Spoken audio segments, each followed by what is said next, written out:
भव प्रसाद दास माँ तार माटी लड़की जेल जाइए तार सेटा तार कर्मी भाई मैंने जो मैंने माँ बिरजा प्रकल्प माटी लड़की जेल जाइए हाथ जोड़ी गणमाध्यम कहूँ दयाकोरी मो विषय जहाँ मिछ सत कहते कहतु कि माँ कथा को प्रकृत तथ्य काणु गौतम बाबू जानी कि नहीं हाट रे पुखा लोक पचारे बिरजा हाट पर मो बाबा कौन संघर्ष करते मु हाट विरोध करी हाट जितेबले प्रभु जगन्नाथ प्रकल्प सहित ओडिशार विभिन्न मठ पीठ मानकर प्रकल्प तैयारी करागला नक्शा प्रस्तुत करागला माँ बिरजा प्रकल्प प्रस्तुत करागला सेतेबेले प्रशासन विभिन्न स्टेक होल्डर सेवायत हाट मालिक एवं दोकानी विभिन्न स्टेक मान डकागला से विधायक थी एक्स चेयरमैन विषय लल बाबू मैंने भव प्रसाद दास को डकाई गोटे प्रेजेंटेशन दिगला जे माँ बिरजा प्रकल्प ये करा एतिक लोक पाखापाखि 60 लोक विस्थापित हे हाट मालिक विस्थापित हे मो मामू घर जगह अध एकर जगह था सी भी विस्थापित हे तो ये गोटे स्टेक होल्डर मान बसता लल्लर माने भव प्रसाद बहुत हेल्प नहीं प्रशासन आप पचारि पारन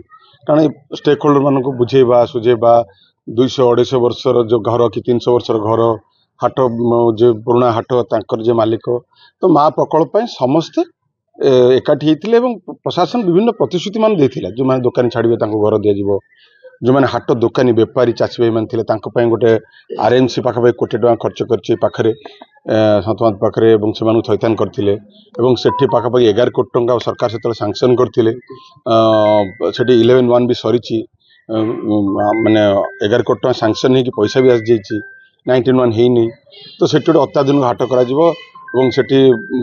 माने कोल्ड स्टोरेज टू आरंभ कर विभिन्न प्रकार जहाँ हाट पाई दरकार जेहेतु गोटे प्रसिद्ध हाट माँ बिरजा हाट सेटा करने सरकार सब व्यवस्था करते से अनुसार विस्थापित मैंने छाड़ते मु धन्यवाद देवी सेवायत मान मैक्सिमम जमी सेवायत मैंने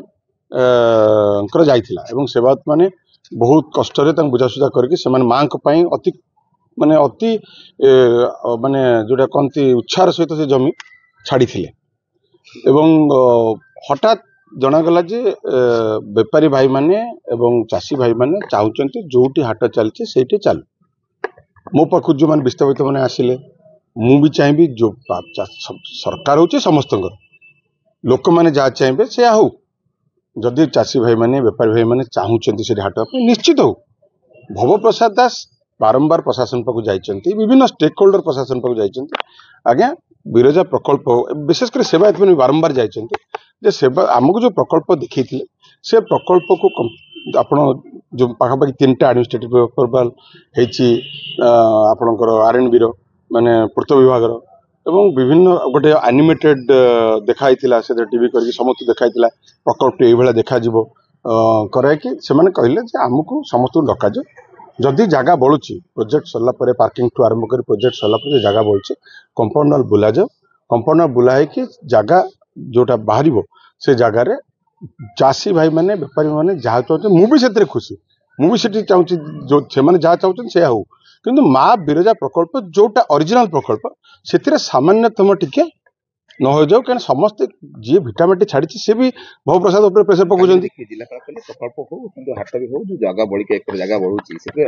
मुझा कहली आप शुणी पारे मुझे कहली चाषी भाई मैंने बेपारी भाई मैंने जहाँ चाहते से हो जो प्रकल्प प्रशासन सरकार आसबे सरकार जीवे विधायक आसबे विधायक जीवे माँ अच्छी माँ रही मोर कहबार कथा होते आम दल थी सरकार रे मु विधायक थी एवं गौतम बाबू सरकार अच्छी विधायिका अच्छा डाकतु समस्त स्टेक होल्डर को डाकतु से प्रशासन कौन कही से कौन सरकार प्रशासन तो बदल ना प्रशासन से कौन कही कौन प्रतिश्रुति करथिला प्रोजेक्ट कौन देखा प्रोजेक्ट बर्तमान एडमिनिस्ट्रेटिव मो पाखे सब अच्छी प्रोजेक्ट अप्रूवाल कौन होता केते बाटे जे प्रोजेक्ट होता तापर जो जमी बढ़ुची जदि जमी सर्ट पड़ुची प्रशासन से सरकार लैंड एक्विजिशन करूँ लैंड एक्विजिशन कर बसाऊँ से आम तो लैंड एक्विजिशन करके बसईचु बटे आम पैसा भी देते लैंड एक्विजिशन करके बेट करने जदि चाषी भाई मैंने बेपारी मैंने चाहते से करा ଯେତେ କରାଯିବ ସେତେ ତାଙ୍କ ପାଇଁ ଭଲ।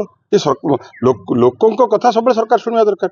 ସେଠି ଯଦି ଜମି ମୋର ଦି ଭାଇ ସେଠି ଅଛନ୍ତି, ମାମୁ ଭାଇ ନା ମାମୁ ପୁଅ ଦି ଭାଇ ଅଛନ୍ତି, ସେମାନେ ଜମି ତାଙ୍କ ପଇସା କୋର୍ଟରେ ଡିପୋଜିଟ୍ ହେଇଛି, ଯଦି ସେମାନେ ବୁଝେଇ ପାରୁନାହାନ୍ତି ମୋ ଭାଇଙ୍କୁ, ମୁଁ ବି ତାଙ୍କ ସହିତ ସହଯୋଗ କରିବି ମୋ ଭାଇମାନଙ୍କୁ ବୁଝେଇବା ପାଇଁ ଯେ ସରକାର ଯଦି ଜମି ଚାହୁଁଛନ୍ତି ଜମି ଦିଅ ଏବଂ ସେଠି ହାଟ ହଉ। ମା ଏଣ୍ଟାୟାର ଏଫର୍ଟ ହେଉଛି ମା ବିରଜା ପ୍ରକଳ୍ପରେ ସାମାନ୍ୟତମ ଆଞ୍ଚ ନ ଆସୁ। ପ୍ରଶାସନ ଏବେ କହୁଛି, ଆଗରୁ କ'ଣ କରୁଥିଲା, କାହିଁକି ଏତେ ବାଟ ଯିବ, କାହିଁକି ଲଢ଼େଇ ହବ, କାହିଁକି ନିରୀହ ଲୋକମାନେ ଅସୁବିଧା ପଡ଼ିବେ, କ'ଣ ପାଇଁ ପଡ଼ିବେ, ସେଇଟା ତ ମୁଁ ପ୍ରଶ୍ନ ପଚାରୁଛି। ବିଧାୟକ ମାନେ ଆମର ଭବପ୍ରସାଦ ଜେଲ୍ ଯାଇଛନ୍ତି, ମା ପାଇଁ ଯାଇଛି, ଅସୁବିଧା କ'ଣ ଅଛି?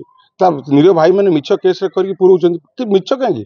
ସେ ଭାସି ପାଉ, କିଛି ଅସୁବିଧା ନାହିଁ। ମା ପାଇଁ ମରିଗଲେ କ'ଣ ଅସୁବିଧା ଅଛି? କିଛି ଅସୁବିଧା ନାହିଁ।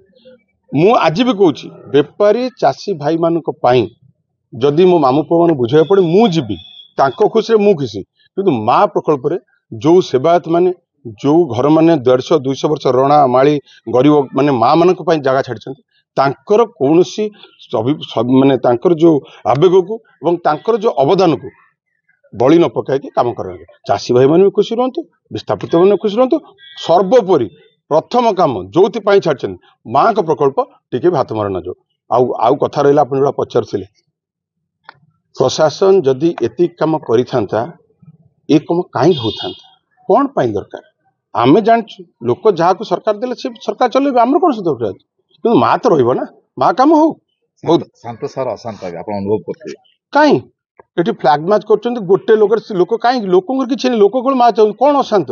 କୋଉଠି ଅଶାନ୍ତ ହେଇଛି? କୋଉଠି ଅଶାନ୍ତ ହେଇଛି? ମୁଁ ଦେଖେଇଲେ ଆପଣ ଗୋଟେ ଦେଖାନ୍ତୁ କୋଉଠି ଅଶାନ୍ତ ହେଇକି, କୋଉଠି ଦୋକାନ ବଜାର କାହାକୁ କରିଛି, କୋଉଠି ରାଜଧାନୀ ହେଇଛି, କୋଉଠି କାଉଟେ ଚାପଟେ ପକେଇଛି, କିଏ କୋଉଠି ହେଇଛି? ଯାହା ହେଇଛି ବିରଜା ହାଟରେ ହେଇଛି। କାହିଁକି? ତା ପ୍ରକଳ୍ପ ପାଇଁ। ବଜାରରେ ଆପଣ ଦେଖିଛନ୍ତି ଅଶାନ୍ତ ଯୋଉଠି ହୁଏ କି ଗୋଟେ ଲ ଆଣ୍ଡ ଅର୍ଡର ସିଚୁଏସନ ହୁଏ, କୋଉ ଦୋକାନ ବଜାର ଭାଙ୍ଗିଲେଣି, କୋଉଠି ଗ୍ଲାସ ପକେଟ ଭାଙ୍ଗିଲେଣି, କି କାହାର ଗାଡି ଅଟକେଇ ଭାଙ୍ଗିଲେଣି, କୋଉଠି ଗୋଟେ କିଏ କରୁଛନ୍ତି? ମୋ ସହରବାସୀଙ୍କ ପାଦ ତଳକୁ ତାଙ୍କ ପାଦ ଚାଟିଲେ ବି ମୋର ଋଣ ସୁଝି ପାରିବି ତାଙ୍କର। ପଦେ କହିଛନ୍ତି ସେମାନେ ଚାହୁଁଛନ୍ତି ତାଙ୍କ ମାର ପ୍ରକଳ୍ପ ଠିକ ରହୁ। ଗୋଟେ ବି ଏଠି ଆପଣ ଦେଖିଛନ୍ତି ଲ ଆଣ୍ଡ ଅର୍ଡର ସିଚୁଏସନ ହେଇଛି? ସରକାର ତାଙ୍କ ଦମ୍ଭ ଦେଖୁଛନ୍ତି। ଭାଇ ଆମେ ସରକାରଙ୍କ ଦମ୍ଭ ଜାଣିଛୁ, ସରକାର ଆମେ ଥିଲୁ, ସରକାର ଦମ୍ଭ ଆମେ ଜାଣିଛୁ, ଆମେ ମା ପାଇଁ ମରିବା ପାଇଁ ରେଡି ଅଛୁ। Thank you.